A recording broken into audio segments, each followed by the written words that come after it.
Emilio Cárdenas el Urduy, no nos podemos ir sin tus Claro. recuerdos vivos. Y ¿Cómo voy yo estás? tener el honor y el gusto de recordar algo muy importante. A ver. Resulta que comí muchas veces con Carlos Pellicer. Ay, el El poeta, el gran tabasqueño. poeta.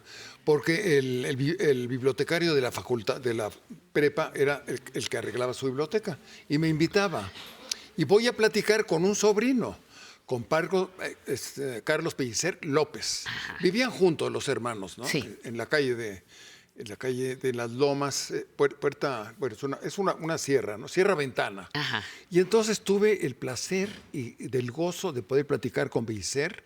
Y lo que vamos a ver es mi conversación con el sobrino, que es como su hijo, Ajá. pero vas a oír leyendo un poema o esquema para una oda tropical que yo le grabé directamente. Es uno de mis tesoros bibliográficos. De lo que nos vas a presumir el la- día de hoy. Eso es, la conversación un rato con el sobrino, que era como hijo, y luego la lectura de esquema para una oda tropical en voz de Carlos Pellicer. Verás. ¿Y esto dónde lo tenías guardado? Porque no nos lo habías presumido. No te lo había... Fíjate, no sé, pues yo he mandado cosas para acá. Ajá. No, yo tengo una colección muy Sí, fuerte. sí, lo sé, lo Muy, sé. muy fuerte, ¿no?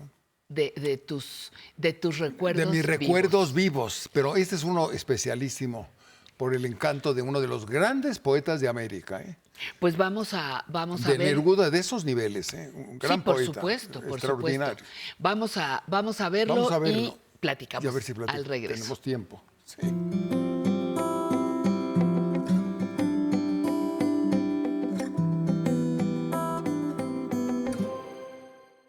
Cuéntanos sobre los gustos y los vínculos de Carlos Pellicer con la pintura mexicana. Mateo Herrera, En la Academia de San Carlos. en la Academia de San Carlos.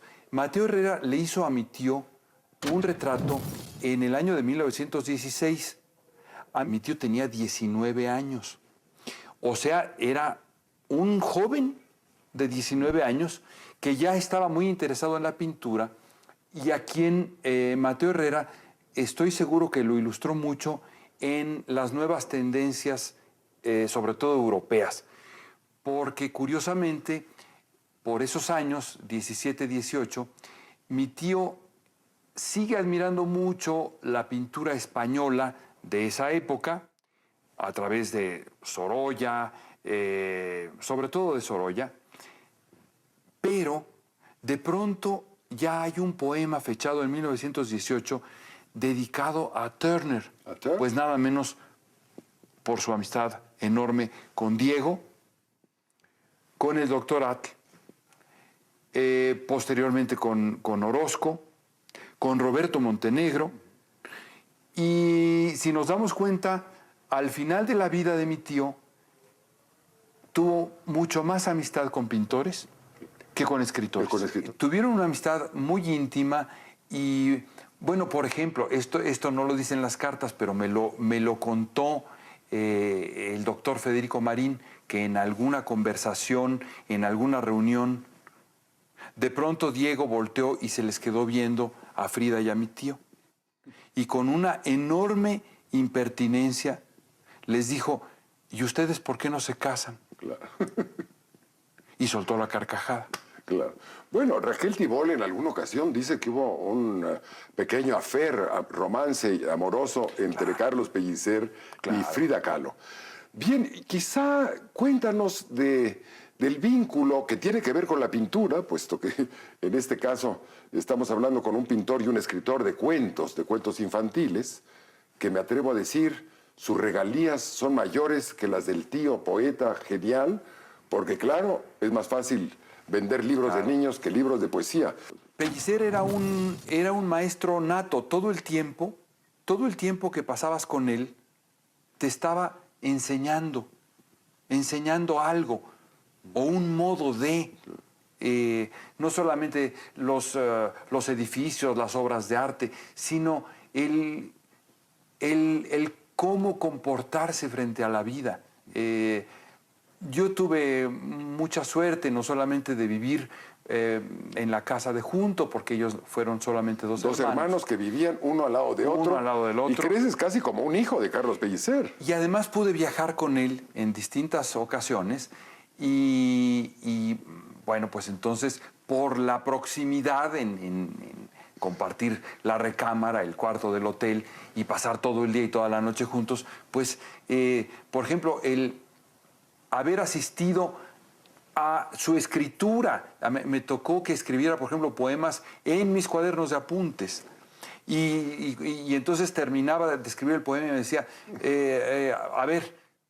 a ver qué te parece. Y entonces me leía lo que acababa de escribir. Bueno, pues eso fue una fortuna. El primer escucha de la voz del poeta. Una pues fortuna. es un privilegio que nadie tuvo. Sí, Claro. sí, de veras. Porque además, porque lo vi, me consta la inmensa facilidad que tenía. A veces escribía 2 o 3 páginas y no hay un verso que esté tachado. Esquemas para una oda tropical. La oda tropical a 4 voces ha de llegar sentada en la mecida que amarró la guirnalda de la orquídea.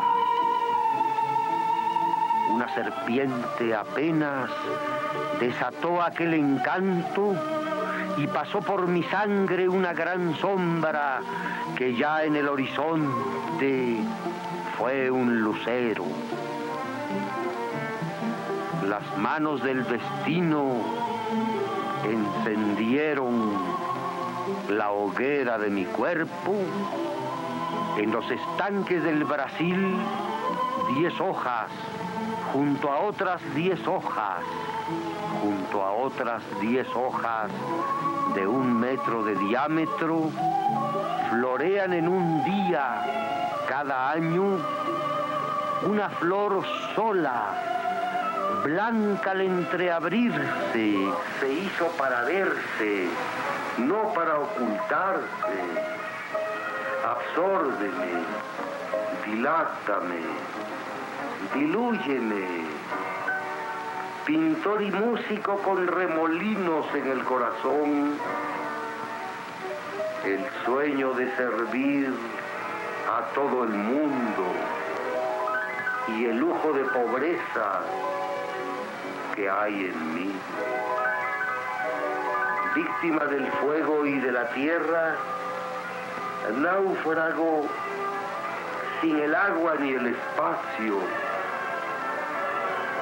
Yo sé que sí me espera la esperanza. Con toda destrucción voy hacia ella.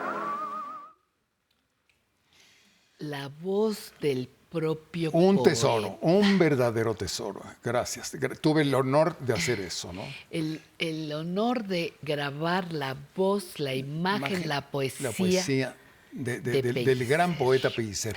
Y mira, tenemos muy poco tiempo, pero además de eso, la parte que era muy interesante es que era museógrafo. Hay un momento en que vemos una escultura que está en Tabasco. Él se encargó del museo. De la venta. De la ¿Cuál? venta, claro. Ajá, sí, pero ¿no? de otro museo como de antropología, un museo de cultura de Tabasco, y afuera está esa escultura, ¿no? Una Sí. escultura. Yo me acuerdo que yo estaba ahí cuando oigo por radio que estábamos a 45 grados y me desmayé. Sí, es la locura. Si no lo hubiera oído, hubiera seguido, pero me metí al museo, afortunadamente. Ajá. Pero era un hombre experto en museos. En Tepoztlán hizo museo y luego hacía sus maravillosos, ¿cómo se llama? Lo que hacen en Navidad. Las cosas de... Esferas. No, los Nacimientos. muñequitos. Nacimientos. Esto era, todo mundo iba, hasta los presidentes iban a ver el nacimiento que en Navidad él hacía ahí en la calle de las Lomas, ¿no? Y era famosísimo. Un gran hombre muy completo, un hombre que fue muy amigo de Torres, bueno, secretario de Torres Bodet, ¿verdad? Algo importantísimo. A ver, Emilio, tenemos mucho tiempo presentando estos materiales. ¿Tú cómo te sientes de haber estado cerca de todos estos personajes? De haber cultivado en muchos casos su amistad. Así es. De haber recibido su libro, su disco, su trabajo. ¿Cómo te sientes en esta etapa justamente de tu vida? Pues me siento muy feliz. Mi mamá decía que yo había nacido de patas, no sé por qué, no de cabeza, sino que era de buena patas. suerte. Sí. Era de buena para ti. Que era de buena suerte nacer de pies en vez de cabeza, ¿no? Muy bien. Sí, y decía que yo, fíjate qué chistosa, no había leído a Sófocles, pero decía que yo era el papá de la suerte, no el hijo de la fortuna como Edipo, ¿no? Ajá. Entonces, creces con una mamá que te dice eso, pues la vas pasando bastante bien. Y tuve, pues, puro azar, puro amigos. No, pero te ha gustado cultivarlo, estudiaste una carrera que te permitió estar cerca de ellos, pero habrá quien lo disfrutaría. Tú los atrapaste en videos. Pues sí, fue para Eso es fantástico. Pues sí, eso fue puro azar, verdaderamente. Si mi bibliotecario no me lleva a comer con él, pues no lo hubiera hecho, ¿me entiendes? Eran cuestiones de suerte. La vida está dirigida por el azar, la de todos. Estoy de acuerdo en una parte, pero otra, hay que azar de cuántos videos, doctor. No, de muchísimos, como 110.